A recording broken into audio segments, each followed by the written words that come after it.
In this video, I'm going to go over the free transform command and the healing brush tool so that we can really start refining our images and placing them how we want to. So I'm also going to toggle back and forth between using the Elvis and Webster, my dog I had growing up. And to toggle between these layers, if I want to keep both of them but not see them, I can just click the eyeball, and that will hide or show the layer. So I'm going to start with this set of layers, and I'm actually going to start by going over the healing brush tool. And specifically, I want to go to the spot healing brush tool. It looks like a band-aid. And if I click and hold, I do get other healing options, but I'm just going to do the spot healing brush tool for now. And when I use this, I can use this to get rid of these kind of crumbs that are on the table here. To use it, you see right now I have a big kind of can't use symbol. If I click, it says I could not complete your request because the target layer is hidden. And in fact, I am on layer 5, which is hidden, so I can't kind of do stuff with it when it's hidden. And I don't even want to use the healing brush tool on that layer. I want to be on layer 4. So I'm going to click on that layer, and then when I'm on that layer, I can kind of just paint over the areas I don't want. In Photoshop, as long as it's kind of small dots like this and the background is pretty consistent, Photoshop should do a pretty good job of getting rid of these imperfections. Right now I want to get rid of these because since I'm kind of going for a Birth of Venus look, I want this eventually to kind of look like the sea. Right, so I'm kind of getting rid of these imperfections.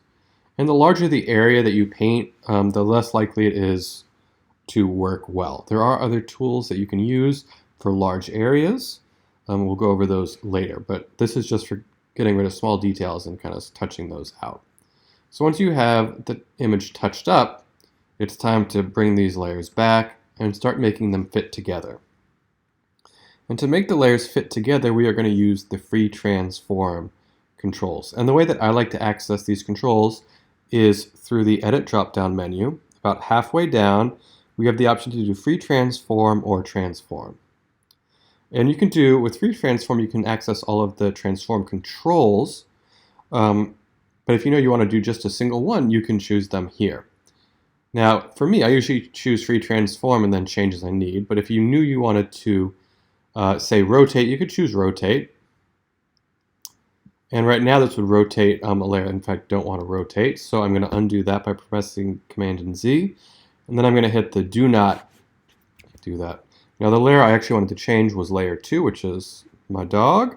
And so I'm going to go to transform, rotate, and now I see the bounding boxes much more closely around the dog. And now when I hover my cursor outside of the bounding box, I can rotate this just a little bit. It's good. And so once I get it the way I want, I can then click the check mark. Now the reason that I like to use just the free transform option is because I can not only rotate, but I can also grab a corner point and make it smaller. I'm not going to make it larger because making it larger means I lose quality. I never want to transform things to be larger because I will lose quality. Now, there are some exceptions to that rule when you don't need quality, but usually you do need quality, so you only want to make things smaller, not bigger. And once you've made them smaller, you don't want to make them bigger. So I'm going to make Webster a little bit smaller, so he's actually going to fit in here. I'm going to rotate just a little bit smaller. So we're really in the shell here. That looks good. And now I can access other options of transform by right-clicking. So if you have a right-click option, you can right-click. On a Mac, though, you have to press Control and then click. And then you can access other controls like Distort.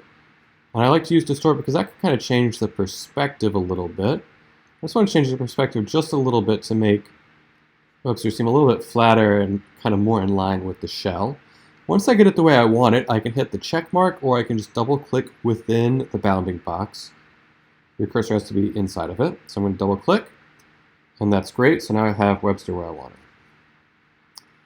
I'm going to go ahead now and do the same controls, but for Elvis. And Elvis is going to be a little bit simpler. I'm just going to go to Edit, Free Transform, and then rotate him just a bit, move him just a bit so it looks like his feet are resting on the shell. And I'm going to double click right there. Now it is possible if you go to the Move tool that you will have Show Transform Controls checked.